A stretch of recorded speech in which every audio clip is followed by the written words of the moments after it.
it's an area of personal interest, and I've been moved by some of the experiences of clients I've worked with who were depressed or suicidal related to their difficulty having confidence or positive experiences to sustain confidence that they will be able to share life with someone.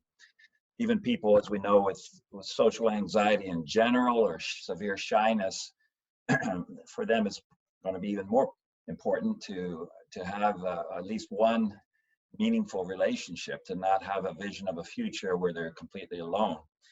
So I want to share a few case examples of some of those that I found particular. There were particular experiences that allowed therapy to move forward and to bring some real meaningful success, all the way to getting wedding invitations from a 29-year-old who had attempted suicide twice, sure that he would never be able to have anyone in his life. He couldn't even comfortably talk with his sisters. He was one of the most socially phobic patients I'd ever known. He had never held he was heterosexual. He had never held a girl's hand before in his life. He was 29. He was sure he never would. Along the way, we sent him on trying to get out to some social experiences like Sierra Club, and he comes back after 2.5 hours of hiking, and after prior practice in initiating conversation, and he didn't talk to a single person the whole 2.5 hours on the hike. So that's kind of the level that we started with, and moved toward step by step to the point of I think she wants to hold my hand. I don't know what to do. I don't know how to do that, all the way to I don't know how to kiss. We went through all the different stages, and going through getting rejected and bouncing back, etc. So I'll tell a little bit more details about what I think made a difference with this client. But it's a kind of a catchy title here, because I wanted to encourage the true empathizing with this dilemma, and the deeper meaning that is attached for someone who has focused on that as their primary objective in life, to find a connection with someone, a loving connection, to not be alone, and how the experience, the relatively little opportunity for experience, and amplifies even more the importance to them of what occurs when they approach someone. Whereas in general social anxiety, the casual acquaintances are quite painful and difficult, but and the meaning may be I'll never be able to make a friend, or something's wrong with me, the schema gets activated. But here it's often, I think, a bit higher stakes about the interpretation, the attributions about your lovability and your beliefs about the future, based on those rare occasions when you might muster up courage to approach someone. So when I use the term dating phobia, that's just for the sake of getting the title going, but really what I'm referring to is any social anxiety associated with courtship. Courting is the old-fashioned word. I don't know if people still use that or not. Do people still use courting? But anything in those stages of approaching someone to that you have particular interest in, and just other than in the workplace where you have or some other social settings that you have on a regular basis, one of the stages, of course, is initiating or expressing some interest in conversation or some way of connecting. Then, of course, we have the steps beyond that of now the next step of asking someone, would you like to get together? If you want to have a one-on-one occasion, which raises the stakes, and the meaning to the client is much more significant at that point. Then you have, after a first date, do you dare risk asking them out again? Might they? And again, a date will be any kind of social time together, whether it's sitting outside at work and having lunch together. But particularly when there's a sensed interest on either side, one person has interest, the other person might be sensing that you have special interest. I think that's when the anxiety kicks up into a higher level. The stakes are higher. And then after the first day, you have the question, do I call them again? And how will that go? And what if they aren't interested? They make some excuse and they aren't interested in getting together on that second occasion. So we have all the meaning and the dread and the fear and the interpretations that go with that. In my own personal experience, I was a relatively shy person and conservative about approaching kind of a lot of safety behaviors of avoidance and waiting to make sure this person is not, like if I were at a party or at an event, even in graduate school at that time, you know, is that person with someone else? Maybe I should watch and make sure no one's going to approach them. You know, that cautionary approach, and sometimes going to a club or something and staying without approaching anyone and seeing the missed opportunities, and then self-criticism and judgment. So I kind of know it from a personal level. And then I also know the liberating experience of discovering some particular things that shifted the way I was thinking about it and really opened me up to become probably one of the boldest people around to approach, in my case, approach women regardless, all the way to the point of walking across a parking lot when it's getting kind of late in the day with my friend watching, and I said, I got to meet that person. As she's going with a friend to put groceries in her car, being able to walk across the parking lot and introduce myself, hoping she won't call the police on me, but not wanting to miss opportunities, really pursuing that with boldness, feeling the fear and doing it anyway, kind of thing, kind of shifting. So I hope to be able to share a little bit more about what made a difference for me when I get to that stage of talking about some of the techniques and strategies. If anyone, just interrupt me along the way if there's anything particular. I've looked into a bit. I mean, again, this isn't an area of academic interest for me or research, but I looked some at what's out there in the research, and there's not a whole lot that has written. There's one particular self-help book that I'll mention now so that I don't neglect it, that I think it uses acceptance and commitment therapy, but it's called Single, Shy, and Looking for Love by Kolakowski is her last name. And it's, I think, 2004 publication, or maybe it's later, 2014, I think. So I have not read the whole book, but 2014. But what I have read so far suggests it's, you know, very consistent with CBT, but with a particular emphasis on acceptance commitment therapy, you know, moving forward in spite of your anxiety, et cetera. So I would recommend that one, with the caveat that I have not read the whole book. So what I really want to do is to kind of emphasize some of the practical things, but also some conceptualization pieces in terms of how I approach it. And, you know, it's a lot of overlap with what all of us are doing and working with social anxiety disorder in general. But I want to bring a few of the examples of things that I try or that I believe are particularly helpful to get down to business and focus the therapy and in a way that's kind of more efficient. I mean, not everyone can afford long-term therapy, and they may also get discouraged along the way if they're not seeing some progress, right? So I'll give a few things that I found helpful. I'm sure they're going to overlap with what many of you are doing, and some of you I know have written on the topic and have presented, and so please join in and comment or challenge anything I'm saying. It'd be great. Of course, we have all the changes nowadays with phone apps and internet dating. That example of the one client that had attempted suicide twice and ended up inviting me to his marriage ceremony. That was back in the days of singles ads. A few of you are old enough to remember that. That's what I was using at one point in my life. And so that's just, things have changed, but a lot of the same dynamics, of course, are being activated, I think. All right, I'm going to try to be mindful of the time here and kind of move to the conceptualization piece. I think is really key.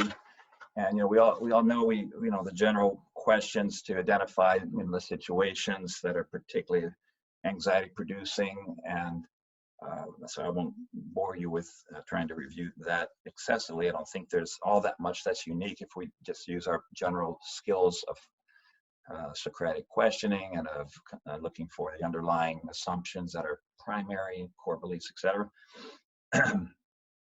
But I do think it's helpful to kind of break it down and the assessment stage into I mean, first of all, to ask in general, when you think about taking action to pursue opportunities, of course, we've got the history, the background of their attempts at dating and their experiences, and then the behaviors, how they responded to perceived rejections, etc. But then, breaking it down into asking, just like I do on an airplane flight, and for flying phobia, what their stages of, a week before the flight, kind of what's going through your mind, etc., all the way up to before you get in the car to drive to the airport, when you get on the plane, when the door closes on the plane, and then helping to prime, as we know, we need to prime the cognitions often. And we have role plays and many ways to do that with social anxiety, but I think to ask the general questions, like what are the parts that are the most difficult and for you that you dread the most or have the most fear about, but then to kind of come back to round two where you ask about particular situations, like so in that stage where you are thinking about approaching someone, kind of what's the primary obstacles for you there, and how do you respond to those obstacles? So they might say, I'm getting anxiety right at that stage of even thinking about it, and what do you tend to do? So those typical things, and then once you invite them out, if you do, that might be a whole other area to explore.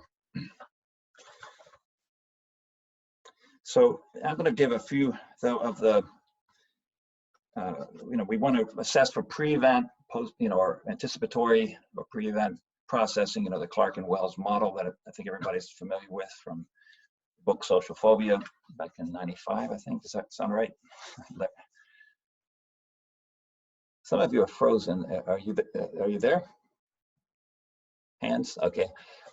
Most of you familiar with the Social Phobia book and the chapter by Clark and Wells? Yep. Okay, on the model. So anyway, the pre-event processing or the anticipatory processing and the post-event really help us to assess and get a handle on that. So I would never want to neglect both of those areas, the post-event after they've made an attempt, what types of things they might think, because we know that reinforces their thinking for the next time and can contribute to depression, etc. So, I typically would be wanting to ask questions like, what do you fear the most, in an more open-ended way in terms of how they would, when you think of approaching someone or showing your interest in them, what do you fear about how they would respond, priming them all the way down. Then I think it can be really helpful to narrow this down in the conceptualization. So after doing that assessment, I always like to ask kind of what's the most, now that we've reviewed all of those, we've kind of primed the various components of the courtship process. What is the primary fear in all of that? What situation is the most difficult to you? And what is the thing that you fear the most in that process? And I think that guides us then to make that decision of whether we want to gradually work up to that biggie, that big central component, or whether we want to move right in toward it. And I sometimes have felt that we don't need to necessarily beat around the bush. We can go right toward not beat around the bush is not a good way to say that, but we don't necessarily have to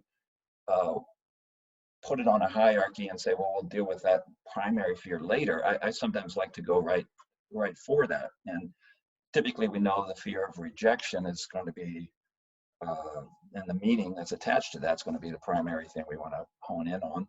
So if I like to then kind of frame that as in the context of discussing how does one overcome this type of a phobia and avoidance, and framing it that we have a certain way of thinking that we want to identify that connects to your avoidance and to your way of your hesitation, and the negative ways you think afterwards, and then clarifying that we need to develop a new way of thinking about these situations that might occur. because some of them are possible, and we want to be prepared to think in a more helpful way, a more adaptive way for whatever may occur. So let's say, using the example of fear of rejection, you know, after we've identified what meaning they attach to that and what thoughts that are attached to that about the future, then I'd like to map that out in terms of kind of a 2-column thought record with that, with them. That what are the thoughts, the various relevant thoughts and meanings that are the obstacles, or that are contributing to the anxiety in one column, and then what are our adaptive responses in the next column. And that sort of is preparing us, because if they don't have these adaptive responses, then they're going to probably still have the same experience, right? So what do we do next? I really do, with almost anyone I would work with social anxiety disorder, and with dating fears in particular, to then practice in the form of a rational emotional role play, to try to bring where we're, in a sense, it's an exposure in session, but it's not acting it out fully yet, and having them practice in the flow, in the activated state, write their responses. And then, of course, that's a preliminary step for creating scenarios that are simulating their real life challenge further before sending them out in the field. I think sometimes there's a mistake made, and people I've supervised and worked with, where, you know, they've had the behavioral training, let's just get out there, let's just do the exposure, and then they have often negative experiences, and they don't come back for therapy, or they feel they're more sensitized to it because they just were not ready to handle the encounter out there in vivo, or out in the field, without, you know, what they really need is coaching to help, I believe, and to help promote the adaptive ways of thinking, so that any homework assignment can become more productive and reduces the chance of it being counterproductive. Right. So I'd like to do what I call simulated exposures in session a number of times till and seeing where we get to prime the cognition and see their social skill deficits, and see their style of their eye contact, subtle things that we can optimize their chance of success when they go out there for homework. So I may do 5 or 6 sessions of exposure before I do at least any major steps of homework assignments. And some of you may do that differently. You might say, we practice in session, the homework is to go out there and do that. I sometimes, and I have certainly done that many times. Most of the time I do something. It's just maybe lower on the hierarchy, which is pretty typical, I believe, for most of us. But I love the opportunity to see how they're responding. And when you see there's some major deficits, right now, one of the people working my practice has a client who he was in our social anxiety group.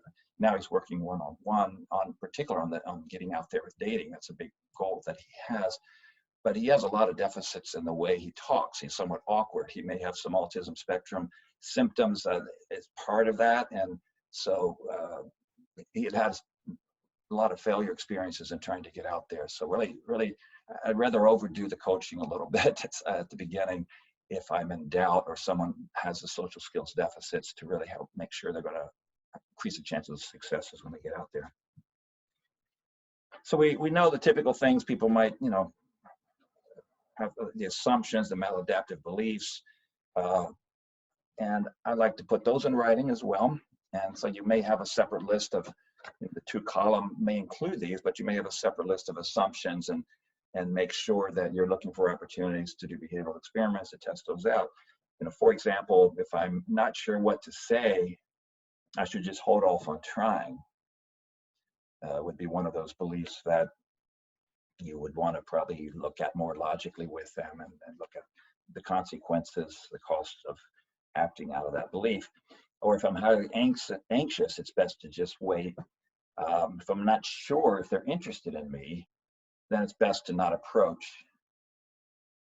People that hold out. How many of you have seen that scenario? They hold out until they see some sign that increases their confidence that they're going to be accepted. And then we want to talk about the downsides of holding out like that.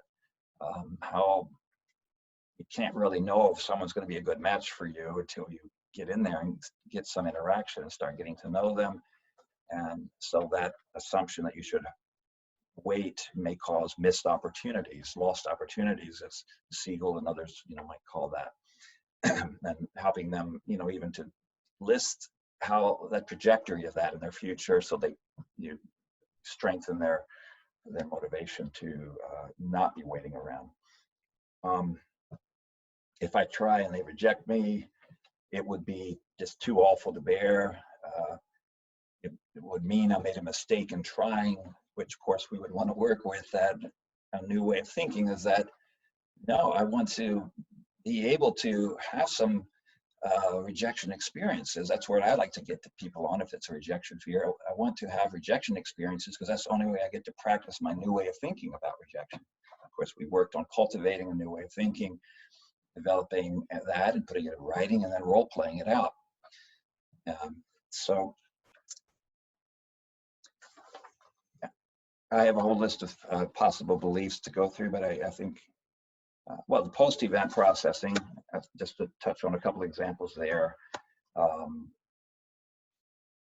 that if I really blew it, we all know the automatic thoughts, I should have, I shouldn't have, she probably thinks, he probably thinks, there's no chance for me, who am I fooling, I always blow it, and I'm never going to have success. We know all of those goodies that we will likely need to address. But if we conceptualize the central thing is being rejected, one of the other things that I would like to look at is just the processing itself, rather more of a process, cognitive process of excess thinking, excess rumination, just the whole post-event processing, and target that to be interrupted and redirected. And the spirit of unproductive worry. If any of you work with generalized anxiety in particular, the concept of Robert Leahy and others written about the productive and unproductive worry. Kind of seeing it, asking the question Socratically, is that of any value to be thinking that way?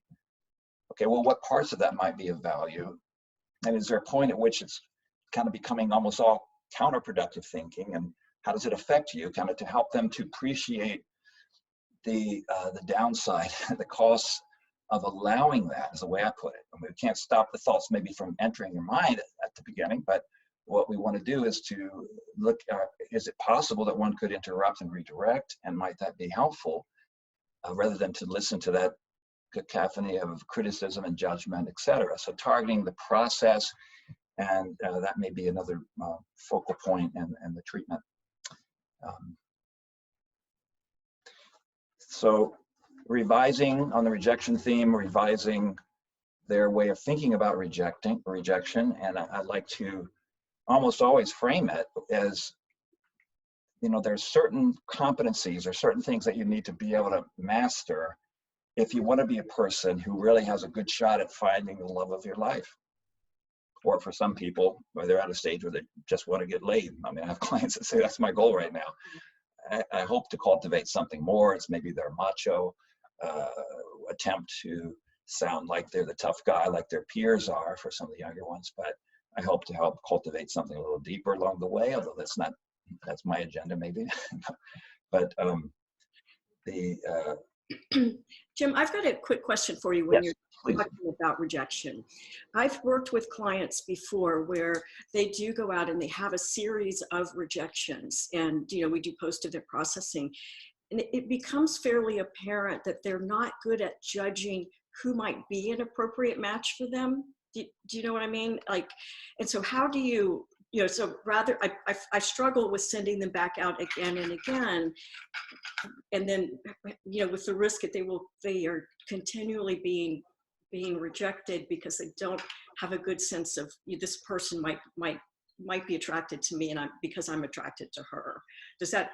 Do you see that at all? I do think it's case by case, and the idiosyncratic conceptualization for each person, and then doing the assessment on what's. If we conceptualize that the problem is they keep avoiding and they never initiate, then we particularly want to emphasize the ways of thinking about rejection, kind of seeing it as a necessary process to go through with an opportunity Mhm. Let's look at what would happen if you no longer feared rejection. What doors would that open? For someone who has a deficit in their the skill, and if you will, of assessing, Yeah.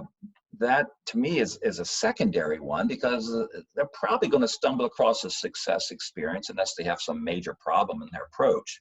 Okay. But that's why I like to do these role plays in session too, to assess the way they're approaching, etc. I think you're talking about something different. You're talking about they just are impulsive. They don't identify signs. I mean, again, in our practice, we have a couple of clinicians working with autism spectrum, et cetera. They don't read the emotions as well, but a lot of other people don't either, who have social anxiety and limited experience. You know, one of the ways of coping with anxiety is avoidance, but then there's also the other side of being impulsive, to manage it and generalize anxiety, because it's just too much. It's too stressful to think about it, so they just impulsively jump in there too, which can set them up for rejection experiences. And at some point, there may be too many of those, as maybe you're implying here. So I think, then I would really work on the discernment, Okay.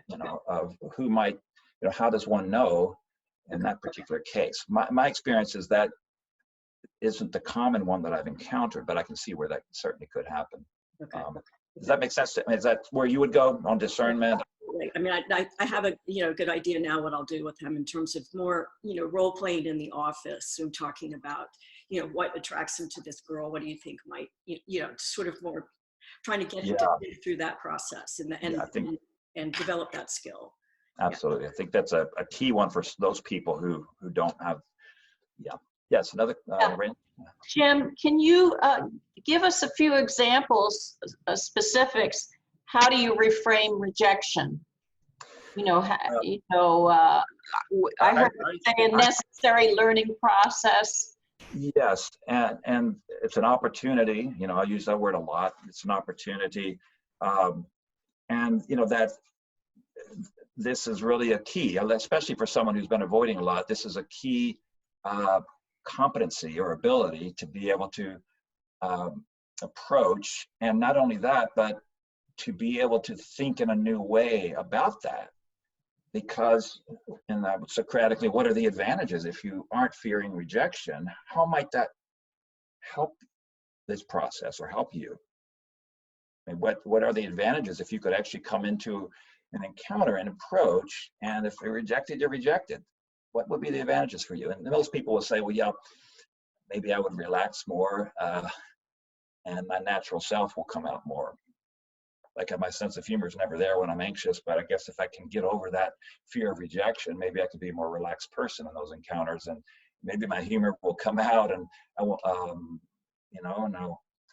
they might even have experiences like I did, where some days I remember, as a single guy who was ready now, I'm 37, I want to get married.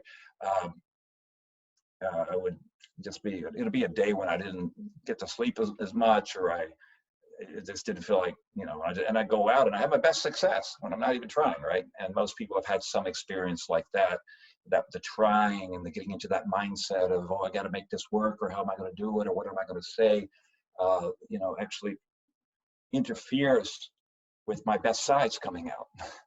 Mm-hmm. I get uptight. And so I think that would be one of the other parts of reframing it, to see how, if you get over that fear of the rejection, and we kind of need experiences, talk about desensitization or habituation if you want, or that each time you get an opportunity to practice this new way of thinking, and it needs to be the more that can become second nature for you, this new way of thinking, you can own it, or it can be part of you, then you actually will be more relaxed out there. Does that make sense?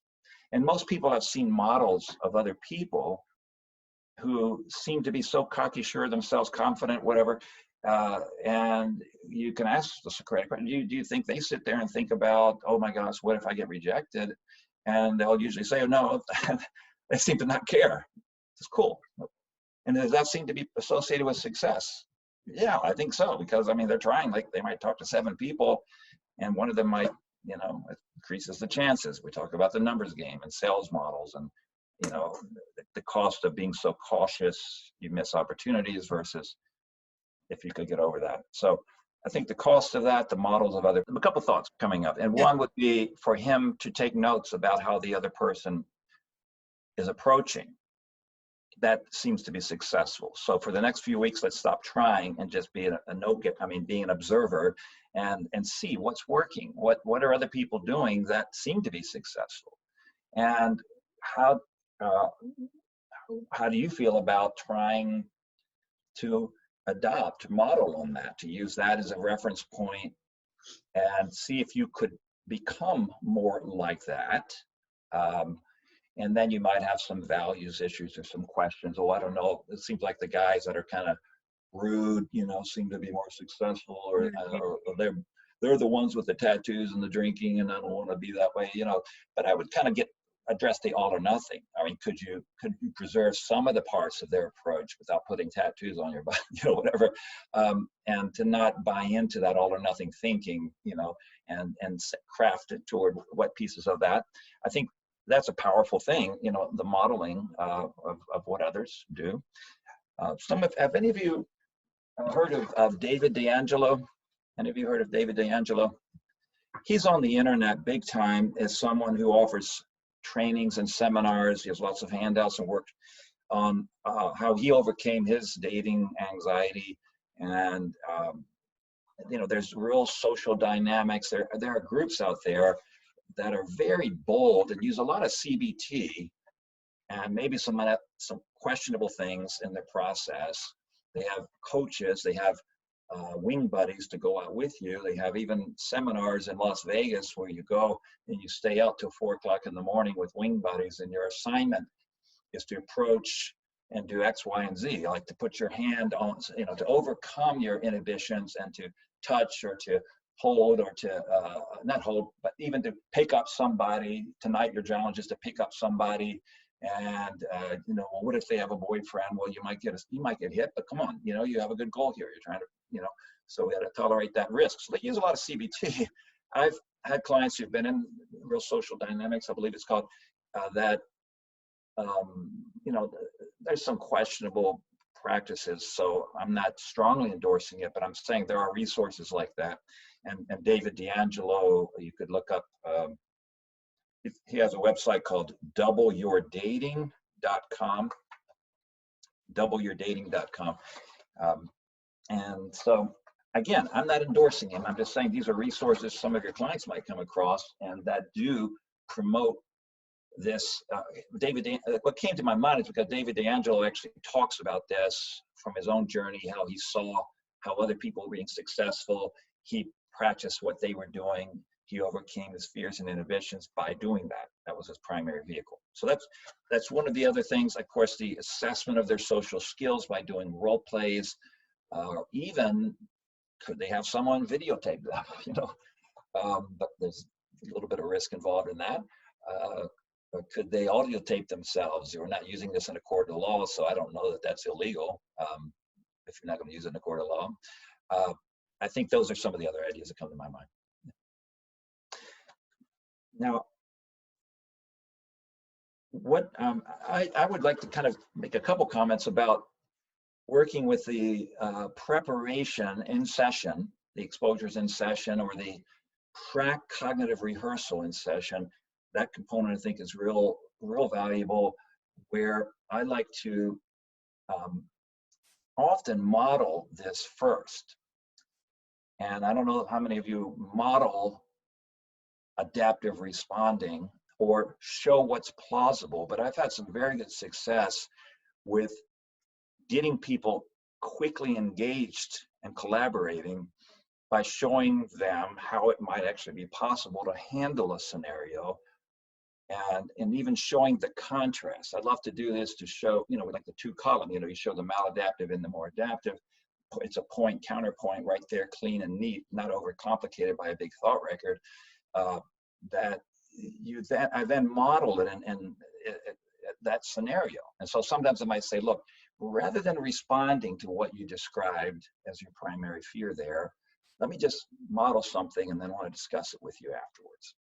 And I might sometimes play out both, you know, the old thinking, if you will, the maladaptive, and then the adaptive thinking as if I were doing it for myself out there in vivo. So I might say, okay, let's say we're working on this approach further and have new ways of thinking about rejection to limit it. Like, for example, I like to craft like even a time limit on how long they allow the post-event processing if they're prone to negativity, because I really don't think anything good comes from it. I think you're just sensitizing them, making them discouraged from trying again. And so we might want to have some adaptive responses to the key points, but at some point there's also the process that going on and on and on can be targeted with some mindfulness or other ways of refocusing. I see the value in that, because that habit is just really toxic, really negative for people, I believe, focusing on what they did wrong and speculating on what the other person's thinking and speculating about whether they're going to ever be successful. I don't see too much value in that, right? So I might model, like, I might say, okay, and I might say, look, I'm just going to start into what might be happening in my head after I approach someone. I finally got up my courage and went over at the party and tried to start a conversation, and then they quickly walked away. Okay, so let's say that just happened. So I'm thinking in my mind, and by the way, you're familiar with the mastery model and the coping model? That mastery model, you show a perfect performance. It doesn't work as well because it seems unachievable to the person. So you stumble a little bit, you show yourself coping with it. So I like to model the coping model. So I might start down that path of negative thinking, which I think is realistic at the early stages, especially. So I might model, oh boy, I knew that was going to happen. Who am I fooling? I shouldn't have approached. It was so stupid what I said. I never can do it right. I don't know how other people, you know what? Stop. That's what I've been working on in my therapy, to stop that kind of thinking. That is not helping me one iota.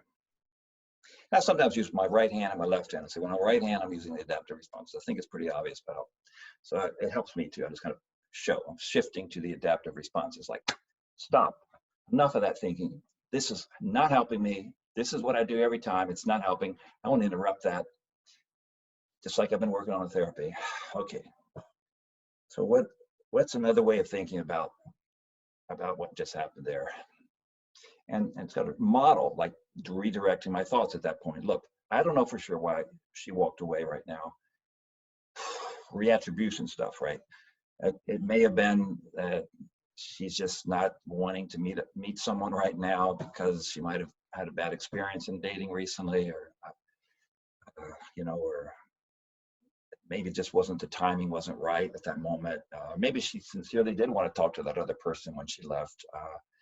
Look, I don't know for sure, but I do know one thing for sure. If I keep thinking it's me, it's something wrong with me, that is going to do that. I don't know that. So why focus on what I don't know? It's just going to bring me down. You know what? Like I worked on in therapy, focus on the other possibilities and consider that, yeah, these are possible. That's good enough for now. No further speculation. This is sort of an optimal coping at this point, but let's say I want to show him what's possible here. Okay. You know what? What was good about it? Let me think about that. What was good about it? Nothing was good about it. Nothing was good about it. It was so stupid again. Look, stop. You're getting into it again. Don't go in that negative direction. Okay, stay with the question. What was possibly positive? What was possibly positive? Can't think of anything. You know what? Let me go get my sheet from therapy. Okay. Oh yeah, that's true. Yeah, at least I did approach rather than withholding.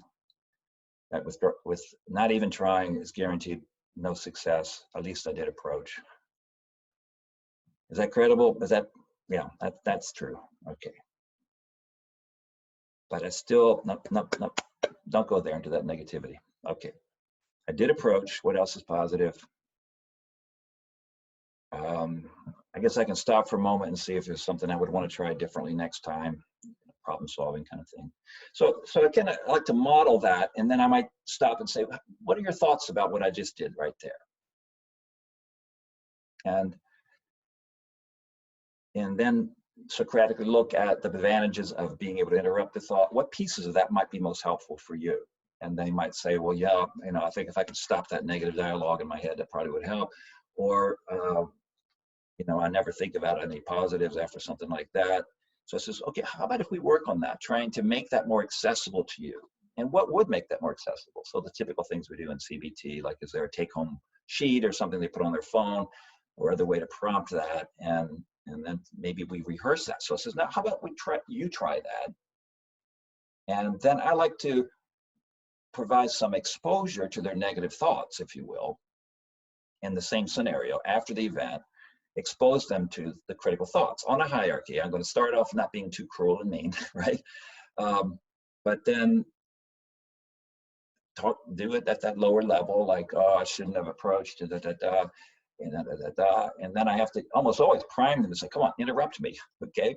Remember, I'm playing the negatives. One of the strategies is interrupt that thought, that thinking, redirect it, okay? Or shift to something that might be more adaptive. So, all right, I'm gonna start the rehearsal again, rewind, okay?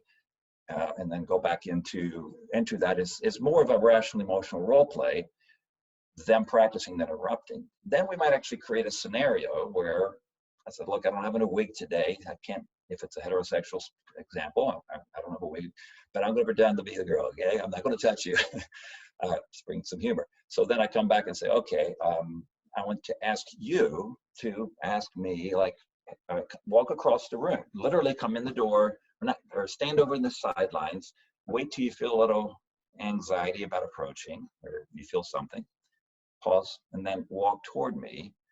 And I'm going to, at the beginning, I might tell them, I'm going to act disinterested in you, and your mission is to practice the adaptive thinking, and I'm going to be provoking the negative and have you practice responding to that negative. Okay, does that make sense? No, so we kind of run that through. So I do the rational emotional role play, then I kind of create a simulation of them actually having the positioning of them walking toward. When I do group therapies, I've had these types of things as well. We might get a person of their gender preference available to do the role play with, and then practice this very thing. I did that in my last group where one person gives them the cold shoulder. Well, I also like to have them practice being friendly to them, maybe first, because that's plausible. I want you to keep that in mind as a possibility. Now let's practice that they're not friendly. Now let's practice that they're really mean. You know, they look at you with the snide thing and says, you know, you think I'm interested in you? Well, that's on the hierarchy. We want to help them to be able to handle that. Then of course, identify what are the feared things they might say or do, and then role play, or rational emotional, and then role play that one and that one and that one, and explain how if you can have a sense of confidence that you could handle whichever scenario might arise that you fear. So this is, I think, standard things that you all do as well. Any questions or comments about that process? Because I believe it to be of great value, so that when they go out there, they're prepared to have a greater chance of at least working with it, and maybe having some moments of accessing higher prefrontal cortex and wisdom in them. And earlier, when you raise these questions, one thing that I find is a good go-to is, what is the optimal response so as to reduce negative impact on you? What's the optimal response for someone who's, and we might then dialogue on this one toward, the optimal response becomes one that they can actually use then, and we practice using that one, or we modify it along the way. But in this case, why don't we role play that, if you're willing to? I don't know if everyone can see you at the same time. I don't know how to do that, but I'll at least be modeling that. So okay, how might he? I said, how did you introduce yourself to her? And he says, well, I came over and I just said, hey, how's it? What's happening? My name's Dave. And she says, give me an F-bomb, if you would. Oh, you want me to? Practice for you on your social anxiety, in the F-bomb. But she just said, get the fuck away from me, you pervert. Wow, you know what? It excites me when you talk to me that way. Did you know that? Give me a little bit more of that. Okay. I might spontaneously role play that and ask them, what do you think about that response? How would that be if you could do that? And he says, oh, I know my experience on doing something, catching them off their guard a little bit. which is one of the advantages of not overplaying this and saying, well, in a moment I'm going to do this. You just kind of do it. Then I mean, I look at it in levels of assertiveness. Like there's, you know, one is like, oh, that hurt my feelings. That doesn't work too well in this kind of scenario, right? So this other one is what is real social dynamics author, I think he calls it, being cocky and funny. You know, he said, well, that's what women like, cocky and funny. Right. There's some truth to that. And being playful in their response, being someone who's not put down by it. But the client might say, oh, I could never do that. And you say, well, I hear you. You haven't been able to do that. But what if we practiced it 15, 20 times here? What do you think would happen after the third or fourth time we practiced it? How would it be by the 10th time we practice it? Would you be willing to give it a try? Just to see. But I don't think I would ever say that. It says, well, maybe you'd never say that, but I wonder if it might feel good just to practice it, to feel that that's an option. You don't have to do it if you don't want to, but wouldn't that be kind of cool? Wouldn't that be different than feeling down, put down, and rejected? So then I might role play using that, and then I might say, well, what would be another response that doesn't come naturally for you, but that might be empowering in how you would respond? And then, all right, well, how about if we try that one out? Now, I had a client, for example, who sweated very, very easily, and we did these kind of role plays probably 20 times in one session. It was just turned into such a great thing, because I always look at it as, you know, what do they feel? How did you feel about that response that we just practiced, or that I modeled, or that you practiced? And what are some other ways to come at it? Let's like think of categories. One is sense of humor, right? The one would be this, one would be that.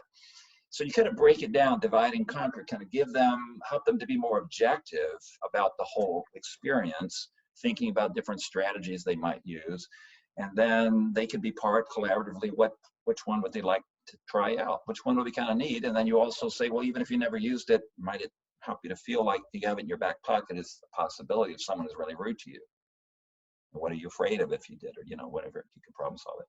So that might be one response. There may be others, like she gave the F-bomb, would be, you know, what are your other options? And brainstorm it, which means you don't prejudge it too much. And then let's try out several of those. Which ones would you want to try out? I might write down the brainstormed options, getting them to think outside the box, out of their typical strategies.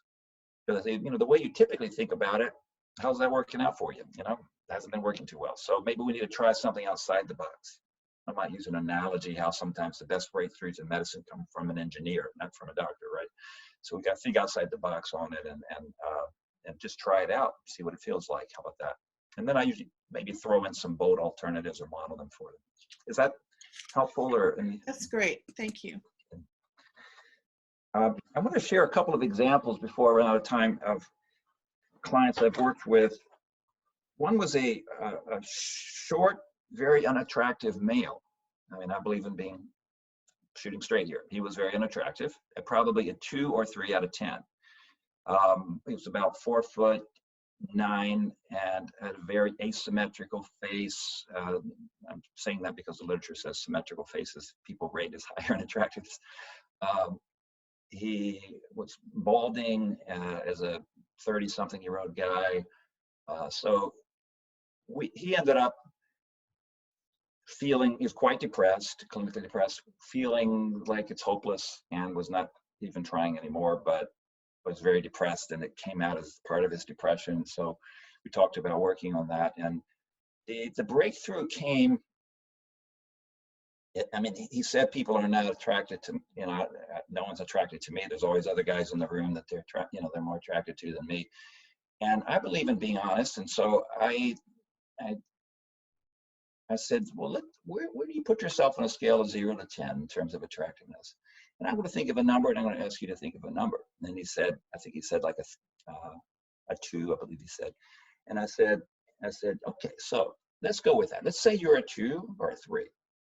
Okay, so there's one way of thinking about that, which is like, well, you know, it'll never happen, blah, blah, blah, blah. And then kind of let's play that apart. What's another way of thinking about the challenge in front of you, or what's prudent, what's the wise way to respond? And he didn't get too far with that. So I said, well, maybe this will help us think for a moment. How many women do you need? And that was the breakthrough. Because he said, well, just one. I said, okay, so let's look at the bell curve out there in terms of others and their sensitivities and their insecurity, blah, blah, blah. But that is just, I don't know, it's just sharing a particular example of where this guy started collaborating with me on, okay, so it may take you more work. It may take you, what, 3 times, 4 times, maybe even 5 times as much work as the average person. But what if you could get over your fear of rejection and you just say, you know, I'm probably going to get rejected by a lot, but my goal is just to have one woman, so I just have to keep going until I find the one with the right time, the right person, because on that continuum, there are some people who also might not have a problem. Maybe there'll be a 5. He was into using the numbers at this point. So or 6 even, that maybe there won't be a 9 or 10 that you can trust or that would happen. There might be that, but there may be someone who's there, because do you really, I mean, what's important to you? Do you really need, what do you really need here? What is it, the substance of what you're looking for? And it was love and bonding, etc. So we had that discussion. So anyway, we collaborated well, and we got him out there and started searching. Earlier, I guess we have a couple minutes. He, like I said, had attempted suicide before we started therapy. He came in with major depressive disorder, severe social anxiety, gave one-word responses to me in therapy. I've never seen someone quite this crippled before. He was working from home. He could not work in a job setting. That's where we started. And we eventually looked at a variety of ways to try to meet people. The Sierra Club didn't work and that kind of thing. You know, many practices we had, he had a real hard time initiating a cold initiation of a conversation. We looked then at one of the options is singles ads. Nowadays, phone apps or internet, right? And he felt that he could probably, if the situation brought them to sit down with each other, he probably could respond and interact some. So we worked on that scenario. Along the way, we did work on if he's out dating conversation and what he could talk about. And I remember the day when this was many years ago, but I remember that when I asked him, well, one of the things you could do to initiate conversation might be to ask them what they did this weekend. His face turned pale and he said, no, I don't want to ask them that. I said, why? He said, well, you know, they might ask me what I did for the weekend. And we talked about it, and the only thing he was doing was walking his dog. I mean, that possibly he felt he could share was walking his dog and reading books. And in the process, I don't remember if it was that same day or another day, we're kind of looking at at your worst moments of depression and hopelessness, how do you view yourself? In other words, trying to get his core belief there. And it was, I just feel I'm boring. It's very boring. And as I do, I take chances in my therapy approach. For some reason, it's usually turned out well, but maybe my intuition or whatever. But he said that I feel like I'm boring. And I paused, and I remember saying, well, I think that's probably true, that you're boring. And then I said, would you like to do something about that? And that was a turning point, because he said, yes. We ended up, he signed up at UC Extension, which happened to be close to where he lived, and for 3 extension courses. One was photography, of course, right? Social anxiety, very common. I don't remember the second one, but the third one was hiking. He ended up hiking in the high Sierras in the snow in that class. We came back to this a number of weeks later, maybe a couple months later even, and I said, now if someone asks you, what do you like to do with your free time? What could you say? And he had substance of things to talk about. He had become a more interesting guy. And we went on from that. We went on to, like I said, dating. I practiced with a pillow, how he could grasp someone's hand. We kissed, we went through all kinds of, I didn't kiss him, but I showed him all these stages. He finally had a woman he dated who liked shy guys, I guess, and jumped his bones. And he had his first experience. He got to be the lever rather than the left. And then he went on and he ended therapy with still a shy guy, but a lot of social connections through his fiance. I better stop there, but I hope this is the last question, or however, I know the time's up. Jim, thank you so very much. That was great. Really appreciate it. Good. Hopefully it gives a couple extra ideas. Oh, I'll tell you one other thing for me personally, if I may. 10 seconds. One thing that I don't remember who told me this, but it really helped me was they said, Jim, if you're not being turned down 9 out of 10 times, you're just not trying hard enough. And that was very powerful to reframe rejection, I think, but I remember that clearly as having made an impact on me. Just that one single reframe. Now, obviously there were other things going on. So, and I also made an approach of, if I get rejected by a woman when I'm at a club, I have 3 minutes to approach another woman, no more, 3 minutes. And I think it cut out the post-event processing by framing it with a, with a timetable like that. Okay, just a couple other tidbits that helped me.